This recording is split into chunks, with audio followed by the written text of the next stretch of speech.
Welcome to Kaitiv media. Telangana రాజకీయాల్లో రేవంత్ రెడ్డి ఒక సంచలనం. ఒక సామాన్య నాయకుడిగా ప్రస్థానం మొదలుపెట్టి నేడు రాష్ట్ర ముఖ్యమంత్రిగా తనదైన ముద్ర వేస్తున్నారు. 2026 నాటికి ఆయన పరిపాలన కేవలం సంక్షేమ పథకాలకే పరిమితం కాకుండా రాష్ట్రాన్ని అంతర్జాతీయ పెట్టుబడుల కేంద్రంగా మార్చే దిశగా సాగుతుంది. రేవంత్ రెడ్డి నాయకత్వంలో 2 ప్రధాన లక్షణాలు కనిపిస్తాయి: దూకుడు మరియు స్పష్టమైన వ్యూహం, పక్షపాతం లేని పాలన. మున్సిపల్ ఎన్నికల ప్రచారంలో ఆయన అన్నట్లుగా కాంగ్రెస్ పథకాలు బీఆర్ఎస్ బీజేపీ కార్యకర్తలకు కూడా అందుతున్నాయి. ఈ ధోరణి ఆయన సామాన్య ప్రజల్లో ఆదరణ పెంచింది. కార్యకర్తల బలం, పార్టీ కేడర్ను ఉత్సాహపరచడంలో ఆయన దిట్ట. కాంగ్రెస్ ఈ దేశపు ఆత్మ అంటూ కార్యకర్తల్లో గెలుపు కసిని నింపుతున్నారు.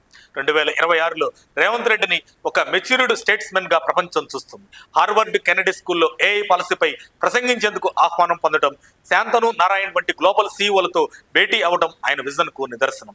వచ్చే 2 దశాబ్దాల అభివృద్ధిని దృష్టిలో ఉంచుకొని తెలంగాణ రైజింగ్ 2047 అనే మాస్టర్ ప్లాన్ ను అమలు చేస్తున్నారు. పాలనలో సామాజిక సమతుల్యతకు రేవంత్ రెడ్డి అత్యధిక ప్రాధాన్యత ఇస్తున్నారు. స్వతంత్ర భారతదేశంలో తొలిసారిగా సమగ్ర సామాజిక ఆర్థిక సర్వే నిర్వహించి బీసీలకు 42% రిజర్వేషన్లు కల్పించే దిశగా అడుగులు వేశారు. పేదలకు 5 లక్షల ఇంటి సాయం, రైతులకు 500 బోనస్ వంటి పథకాల ద్వారా గ్రామీణ ఆర్థిక వ్యవస్థను బలోపేతం చేస్తున్నారు.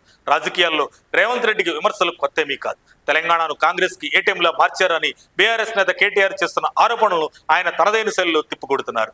ముఖ్యమంత్రి నివాసం భద్రత కోసం 9 కోట్లు వెచ్చించడం వంటి అంశాలపై ప్రతిపక్షాలు చేస్తున్న విమర్శలను ఎదుర్కోవడం ఆయనకు ప్రస్తుత సవాల్. నేను మరో 20 ఏళ్ల పాటు రాజకీయాల్లో చురుగ్గా ఉంటాను అని రేవంత్ రెడ్డి చేసిన ప్రకటన ఆయనకున్న ఆత్మవిశ్వాసాన్ని తెలియజేస్తుంది. కేవలం ఓట్ల కోసం కాకుండా హైదరాబాద్ను గ్లోబల్ సిటీగా, తెలంగాణను అభివృద్ధికి చిరునామాగా మార్చడమే ఆయన లక్ష్యంగా కనిపిస్తోంది.